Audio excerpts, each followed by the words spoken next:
kan tla zung za ka sa lai na tot na kan ngan zia zung za ka sa lai ve lei boy na sina zung za ka sa lai ngai thiam kan sina zung za ka sa lai na kham na thong cha zung za ka sa lai boy big na sina boy big na sina boy big na sina boy big na sina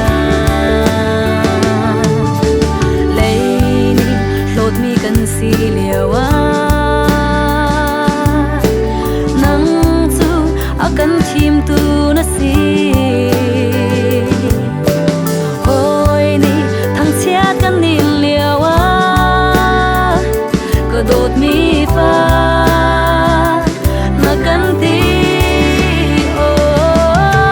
sung za ka sa lai na dot na ka ngan zia sung za ka sa lai ve lei boy na sina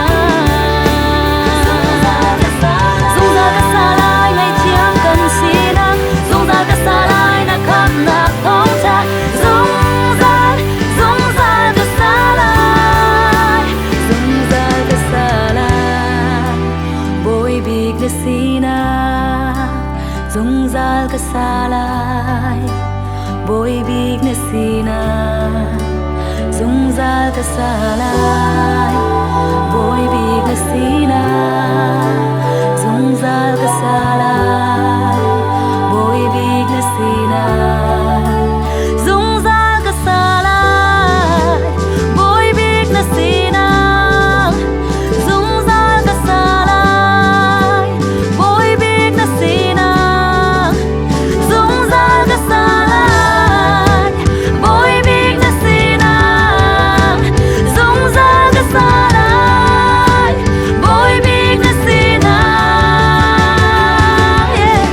lei dip me ni ser mi kan nun hi boy pa nang ni na tho na chuai na kut ne do zo khen tua na se sual chong a tla in tuk tla lo kan nun na lom tang le ma na pom na thi se din na do per ha bang na thian te zung za ka sa lai na tot na ka ngan zia zung za ka sa lai ve ngai boy na sina zung za ka sa lai ngai thiam kan sina zung za ka sa lai na kham na thong cha zung za ka sa lai zung za ka sa lai na tot na ka ngan zia zung za ka sa lai ve ngai boy na sina zung za ka sa lai ngai thiam kan sina zung za ka sa lai na kham na thong cha zung za ka sa lai zung za ka sa lai boy big na sina zung za ka sa lai boy big na sina zung za ka sa lai boy big na sina zung za ka sa lai boy big na sina